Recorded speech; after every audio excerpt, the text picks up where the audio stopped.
السلام عليكم ورحمة الله وبركاته، وحلقة جديدة من ND Info معلومة لكل يوم. النهاردة يا جماعة الحلقة بتاعتنا هنتكلم لو انت عايز تعمل الفلاشة بتاعتك حاجة اسمها بوتابل، او ان انت تنزل عليها نسخة ويندوز وتبدأ تنزل نسخة الويندوز دي للبي سي بتاعك الكمبيوتر العادي او اللابتوب، سواء عندك او عند اي حد من اصدقائك. الفكرة بكل بساطة لازم يكون عندي بعض البرامج اللي هشتغل بيها، وفي نفس الوقت معايا نسخة الويندوز بس بتبقى عبارة عن ملف حاجة اسمها ايزو. اوكي، الايزو ده حاجة اسمها فيرتشوال سي دي، او بتبقى سي دي روم وهمية بنزل عليها النسخة دي او برميها جواها بمعنى اصح. طب ايه الحاجات اللي انا هبقى محتاجها علشان ابدا اشتغل بطريقه اللي هي الوين سيت اب او برنامج تاني اسمه ريفيوس او ايا كان المسمى بتاعه. هي الفكره كلها ان انا هحتاج اول حاجه ان يكون عندي يا جماعه البرنامج ده اللي هو زي ما قلت لكم اللي هو الريفيوس ده، او الوين سيت اب، سواء النسخه 86 او ال 64. وفي نفس الوقت بتبقى موجوده عندي النسخه الايزو بتاعه الويندوز اللي هشتغل بيه، سواء ويندوز 7 او ويندوز 10. اوكي، ويكون عندي اساسا برنامج الالترا ايزو اللي هو اقوى برنامج لعمل اللي هي الفيرتشوال سي دي او الاسطوانات الوهميه. انا عندي هنا البرنامج يا جماعه زي ما انتم شايفين، هيبقى موجود اللينك بتاعه هو وباقي البرامج دي في الوصف بتاع الفيديو النهارده ان شاء الله. بيبقى عندي البرنامج اوكي اللي هقدر اشتغل بيه على الالترا ايزو. تمام.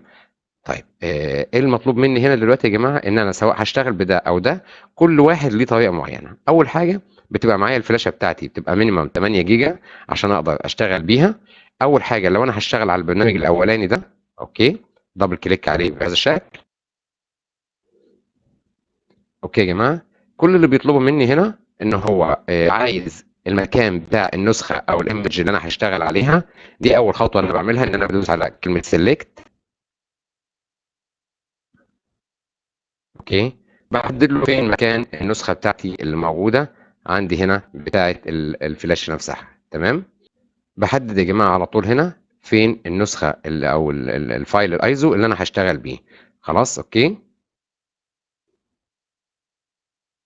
انا حددت له هنا المكان الموجود فيه الفايل الايزو.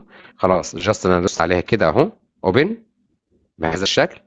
هو كده هنا بيقول لي اسم الفلاشه او الليبل بتاعها هيبقى اسمه ايه. دي حاجه ترجع لك انت، ما فيش اي مشكله. وهنا بتحدد حاجه اسمها البارتيشن سكيم، او ان انت هتشتغل بحاجه اسمها ام بي ار او جي بي تي. طبعا دي هنبقى نشرحها بالتفصيل ايه الفرق ما بين الام بي ار وما بين حاجه تانية خطوه هنا بتطلع لي اسمها جي بي تي. بس الجي بي تي بتظهر معايا يا جماعه لما اكون ببدا اشتغل على الويندوز 10.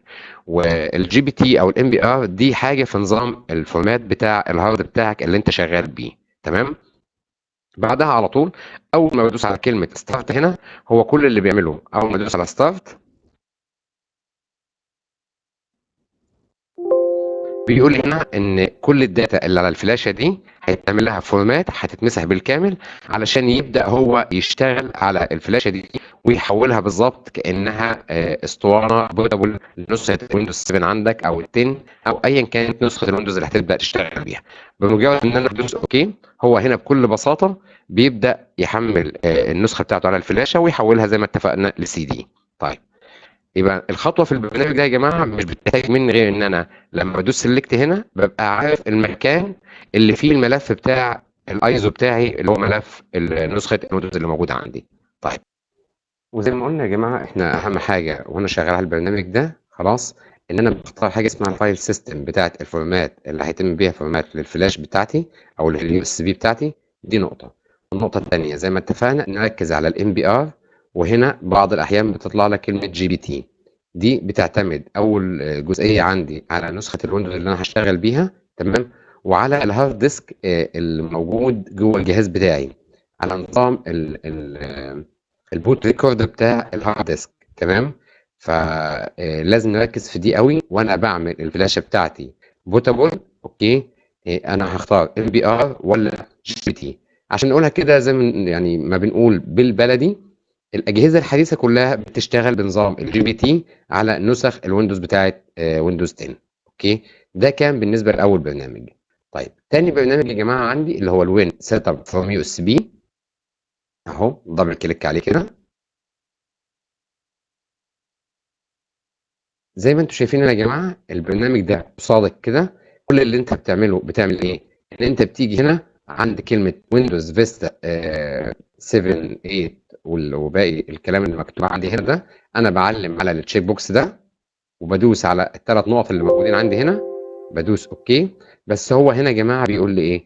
بيقول لي عشان تشتغل بالبرنامج ده ويديك اكتر حاجه شغاله كويس او اكتر يعني فايده للفلاش بتاعتك او البوتابل فلاش بتاعتك، هنا تخلي الفلاش ميموري بتاعتك او الفلاشه معموله بفات 32. فانت بتدوس له هنا اوكي. تمام. وبتختار نفس الكلام من الجزئيه دي. تمام.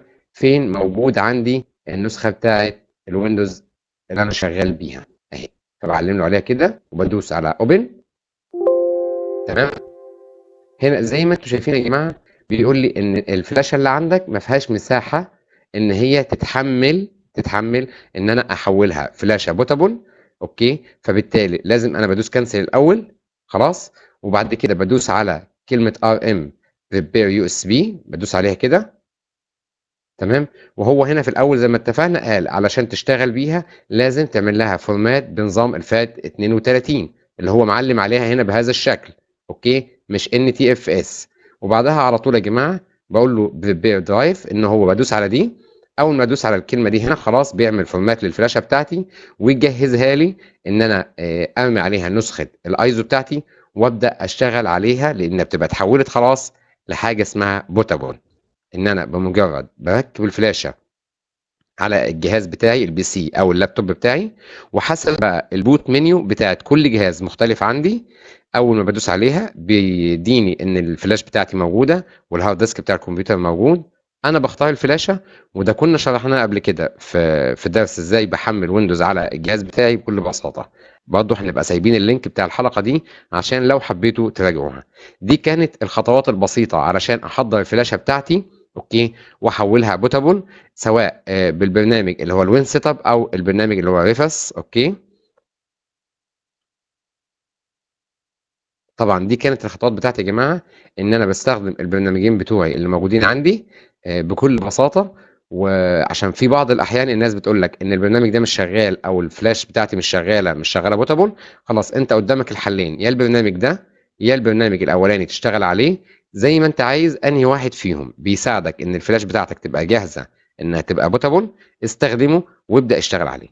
في الوصف بتاع الحلقه النهارده يا جماعه باذن الله هنبقى سايبين اللينك بتاع البرامج دي والالتر ايزو موجود. ونسخه الويندوز انت بتنزلها من الموقع الرسمي بتاع شركه مايكروسوفت بكل بساطه وتبدا تشتغل عليها. ما فيهاش اي مشاكل. كنا شرحنا زي ما اتفقنا الخطوات دي. ان شاء الله لو الحلقه دي عجبتكم لو انت مش مشترك معايا في القناه اشترك وفعل الجرس عشان يوصل لك كل جديد من معلوماتنا. لو عجبك الفيديو لايك للفيديو، شير عشان يوصل لكل الناس والكل يستفاد من الحلقة بإذن الله. واشوفكم الحلقة الجديدة إن شاء الله في معلومة جديدة من اندي انفو معلومة كل يوم. والسلام عليكم ورحمة الله وبركاته.